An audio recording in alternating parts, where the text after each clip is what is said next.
So welcome all. Thank you for joining us again for Thursday Night Takeaway, which is a web series that we launched back in 2020, actually. And we now release live on our YouTube channel every fortnight on a Thursday night at 7 p.m. I'm delighted to be joined by another phenomenal founder within the hospitality, food and drink industry. And I'm going to hand over for her to introduce who she is, what she does, and just to tell us a bit about her business. Hi everyone, thank you for the opportunity, Lorraine. My name's Paramjit and I'm one of the co-founders of Crazy Gin. We're a drinks brand when we're passionate about taking people on exciting flavour-packed journeys which are inspired by our British Indian heritage. And this is the gin. And in addition to that, I'm actually a very proud mom to a little 4-year-old. Oh, very nice indeed. And so tell me, what was the pathway in? How did you get into this sector? What was that? What happened as to why you decided to go down this path? It was a drunken Friday night after Really? work. Yeah. We were sitting at home after work on a Friday, hungry, wanted Indian food, craved it, but couldn't be bothered to go into the kitchen and make it. So we ordered a takeaway. Yeah. And when it arrived, it was the saddest looking meal we'd ever seen. There was, I can still to this day hear the plastic container, we're lifting the lid, and there's this long piece of coriander just stuck to the top of the lid. And we were like, this is not Indian food. This does not look like what we grew up eating. And because we were both drunk, Bruce was on red wine and I was drinking Disaronno and Coke. And then we just started this rant and rave about growing up in the 80s, our parents always made fusion food for us. So they would bring British and Indian culture together. And our parents, the best way they knew how to do it was through cooking. So they'd do things like spam sabji, which is like a dry curry with chapatis. Or every time we'd have a full English fry up, they'd do spicy baked beans. They had to get the spices in there. Us too, actually. Have you had some? No, so we do the same. My parents would do the same.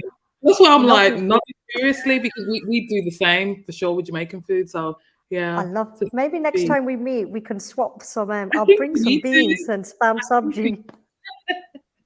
I think we need to.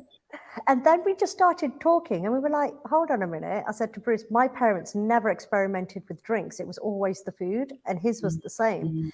And we just started thinking, well, drunk, if we were to create a British Indian drink, what flavours would we go down? And we never thought we'd make it. So it was one of those conversations. If I was to win the lottery, what would I do? And we just let our imagination go wild. And we were like, well, both sets of parents are from Punjab in northern India. And we were like, well, that's what I'd want to showcase. And the one drink that we thought really represented that was a lassi. In its simplest forms, it's a yogurt-based drink, and our grandparents never drank alcohol. On a hot summer's day, they were both farmers. That's what they would drink. We're like, great. So we could tell people on the map, northern India, there's Punjab. And then because we were talking about all the food, we were like, all the spices that go into a tadka. So that's like the basis of any Indian food we make. And we were like, yeah, imagine we could put turmeric in there and black pepper and coriander. We're like, but that's Indian. We're British Indian. So how do we showcase that dual nationality? And we were like, we're drunk. They never drank alcohol. We do. Can you imagine turning something non-alcoholic into an alcoholic spirit? The thing about Bruce and I, we're foodies. So when we're eating, we'd be watching food or we'd be talking about the next meal. So as we're having this conversation, we're watching MasterChef Australia and it's Heston week. And we're like, what would Heston do if he had this? And he had yogurt and he had turmeric. And we're like, we'd make it look like water. And that was it. Went to sleep, didn't think anything of it. I love it. Go on, sorry. So Bruce woke up the next day and he was just like, I wonder if someone's made it because I want to buy a bottle. Yeah. And I went up about an hour later, I'd been downstairs. And I'm like, are you not getting up today? And he's gone down a rabbit hole trying to find a British Indian drink. And it's like, I can't find it. And then I was just like, well, maybe you can't distill yogurt. Maybe that's why no one's made it. And then we realized that someone's actually made cream gin. And we were like, so you can distill it. So we looked around and we were trying to find who could make it. So we contacted the people that actually made the cream gin. And we said, we've got this idea. Is it feasible? And they said, yes, it can be done. And when we told our parents that's what we were thinking about doing, and friends and family, they called us Pagal, and Pagal is the Punjabi word for crazy, because as far as they were concerned, you've been to university. I was working in the Met Police as a project manager. Bruce was a facilities manager. They were just like, you need to settle down, have children. It's not about now going off on a tandem. And we were like, crazy. We like the sound of that. And that's where the name Crazy Gin was born, from a drunken Friday night. Wow. And how long before the business launched did that happen? So I think within about 3-4 months, we'd actually signed a contract with the people that could make it for us. So that was just to say, can you make it? I think to put it into context, Bruce's dad had passed away a couple of years before from MND. And unfortunately, he got diagnosed within weeks of retiring. And his whole life was, when I retire, I'm going to spend 6 months in England, 6 months in India, and I'm going to live life on my terms. And we'd had to go to India when he fell ill to bring him back, because when he went there to see his family for the last time.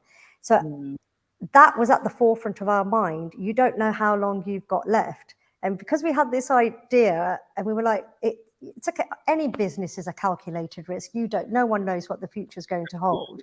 And we were just like, well, we've got money saved up.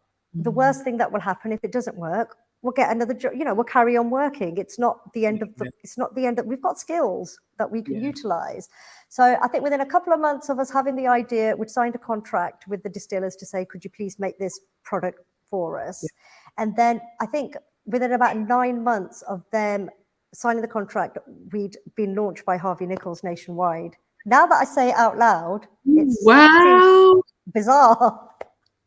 Okay, that's phenomenal. I thought you were going to say years. You're like, within 3-4 months, we'd signed a contract. Oh, that's brilliant.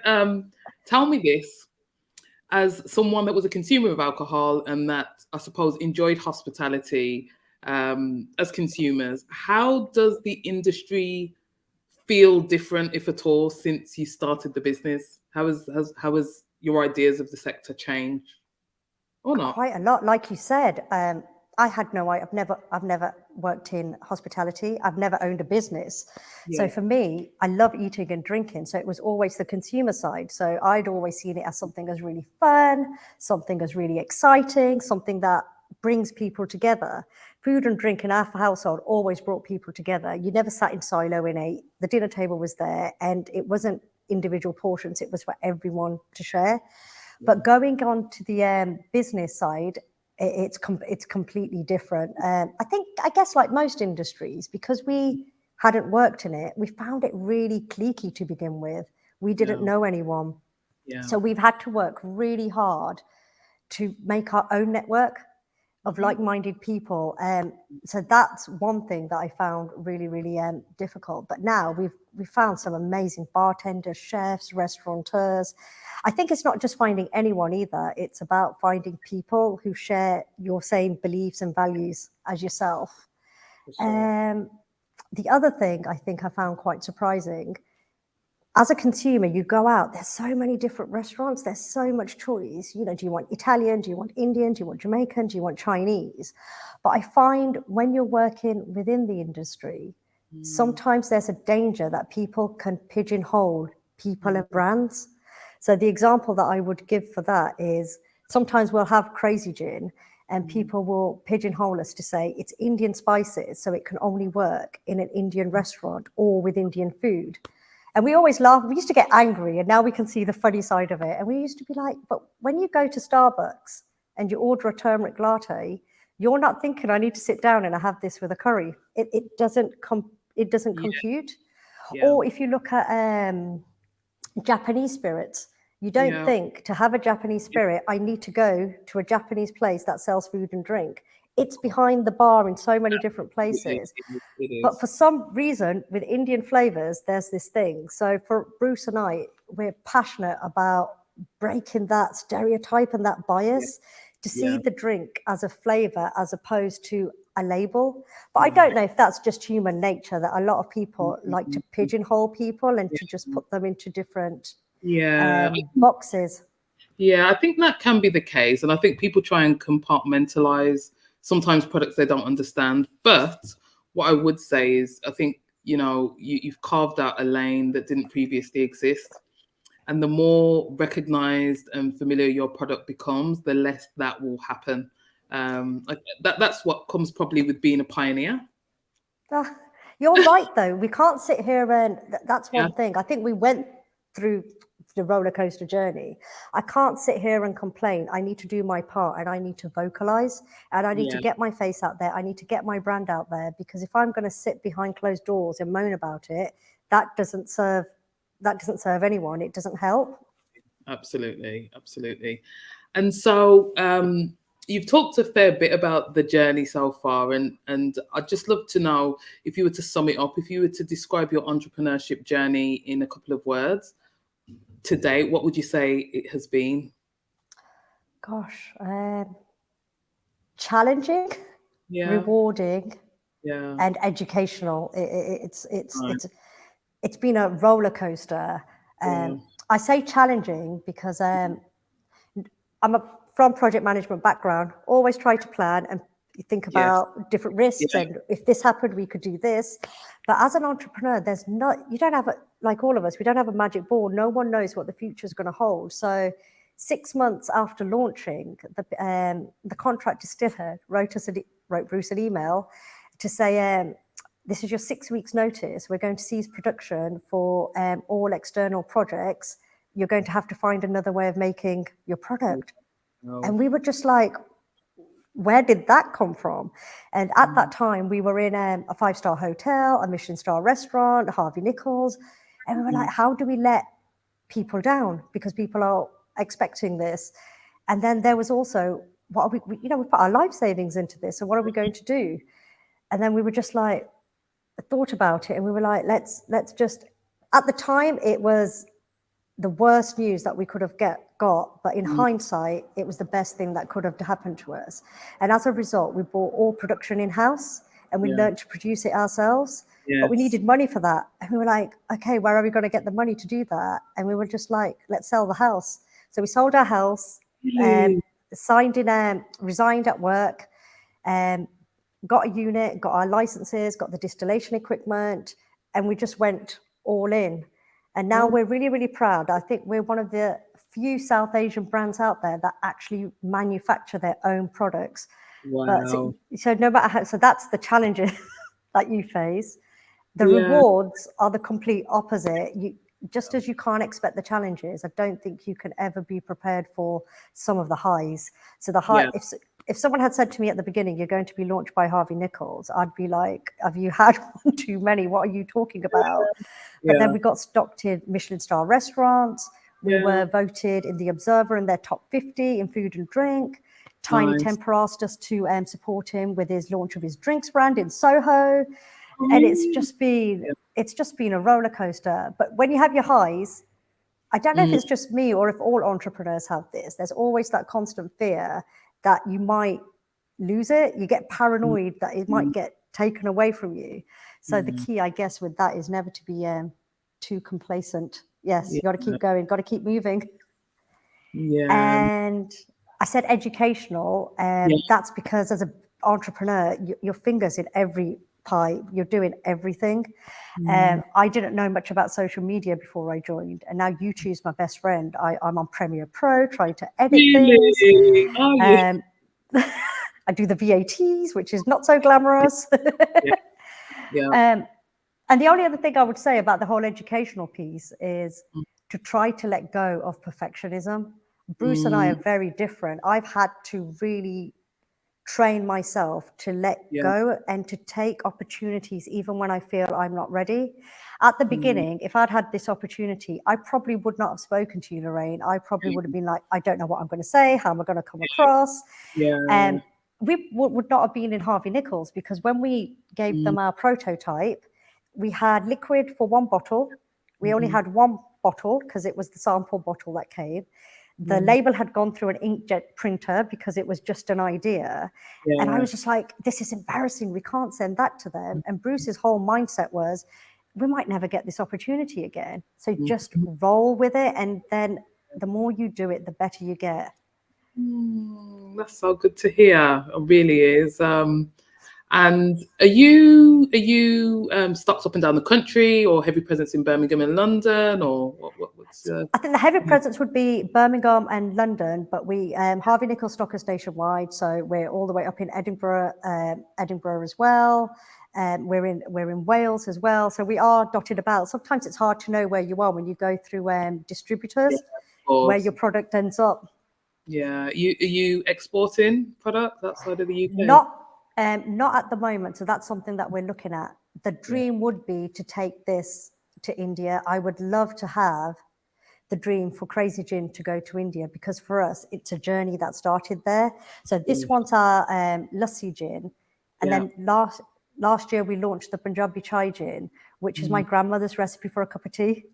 And again, we wanted to take people on that. For me, I always think of it like we're opening the doors to our house, and I want you to come in and I want you to experience what we as first generation British Indians experience. I don't want you to have a westernized take on what someone else thinks Indian food is. This is our journey.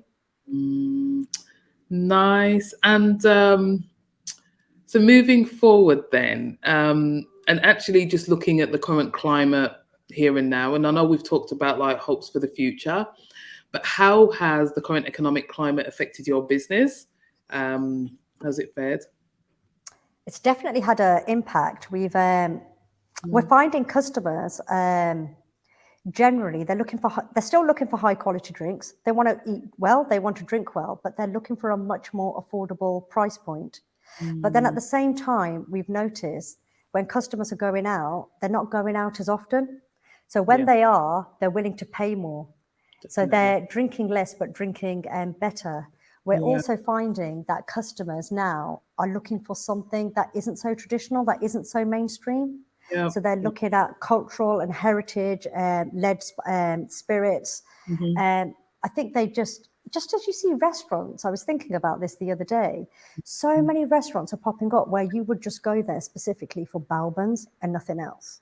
Like we used to see that growing up, it's just pizza and that's all you're getting, or just burgers. And I think that's now people are looking for the same thing. And why shouldn't they in drinks as well? So if you're going to particular drinks brands, this is what they do, and they do it really well, but they're only focusing on this particular sector. Yeah, that makes sense. That makes sense. And what are you excited about for the future of hospitality and drinks? Mine's going berserk. I'm just loving how creative people are getting. And I think what's happened, I don't know if you agree, with COVID, where people were sitting at home and they were bored and they had so much time on their hand, I saw so many people that are home bartenders, home cooks, that are just with social media. You don't now need to find someone to go and promote you, that they're there and they're showcasing what they're doing. And I've learned so much about different cultures, different cuisines, even from India. I'm like, I don't even know what are they cooking with over there. I've like never even heard of that. So I think that's what I'm excited about. The world's become, I think, through COVID, a much, much smaller place. And we're just now becoming exposed to so much more. And I feel as a result, we're now becoming more experimental and we're willing to try more different flavors. And it's becoming more of the norm. Whereas before, I think it was anomaly. It'd just be hidden there or it'd be a little bit over here. It's becoming mainstream. So that's what I'm excited about, a much more diverse hospitality industry. Yeah, me too. Me too. And is there anything for yourselves for the future other than what you've mentioned about, growth and expansion?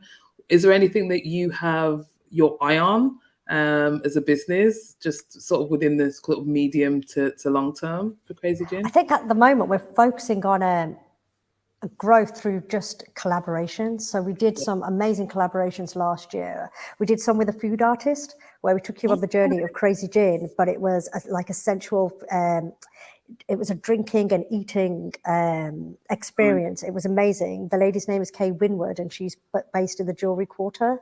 We've got a event coming up with Dishoom in Club 18 in Birmingham, which is we're really looking forward to. Looking forward to the Birmingham event with Be Inclusive Hospitality as well. So that's what we're focusing on, and just getting the brand awareness out there to tell people who we're about and what we stand for. Yeah, brilliant.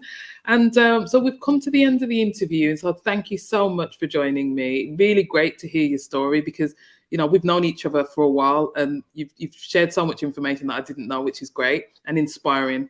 And I just want to do a little quick fire round just to better understand a bit more about who you are and what you like. And we're going to start with what's your favorite smell? Freshly cut grass. I Nice. like. You don't It suffer with takes. hay. You don't suffer with hay fever then. I don't. Bruce does. We do. So when I smell it, I'm just like in panic mode. I think for me, I can Mm, visualize it. It takes me back to primary school, the playground, freshly yeah, cut grass, and just making daisy chains. I hear you. I remember those days. Gosh, yeah, I hear you. What's your favorite season of the year? Oh, summer. Yeah, Summer energy, heat. You want to go out. You've got more energy to just go out definitely. there. Yeah, sure. Favorite number? I don't have a favorite number. Really random one. You're the second person within the Oh, short okay. space of time that's said the same. It's just me. I've written these questions on the basis of myself, maybe. What's your favorite color? It's this bluey grey, just before a thunderstorm. The Yeah, sky changes. I love that. I love thunderstorms as well. That thank bluey you. grey kind of color. Okay, interesting. And last but not least, what's your favorite drink? Oh, going through a bit of a Punjabi chai gin and cream soda phase at the moment. Punjabi chai drink and cream soda. Oh, that It's sounds it delicious. is. Oh, nice. Well, I'm really thinking about that. Really visual. I'm thinking, okay, that sounds delicious. But anyway, thank you so much for joining us. Absolute pleasure and absolute just, wonderful to hear your story actually. And I wish you all the success in the future. And I want to thank you all for joining us today for another episode of Thursday Night Takeaway. And we will see you here back in a fortnight's time on Thursday night at 7 p.m. So I'll see you then. Thank you. Bye.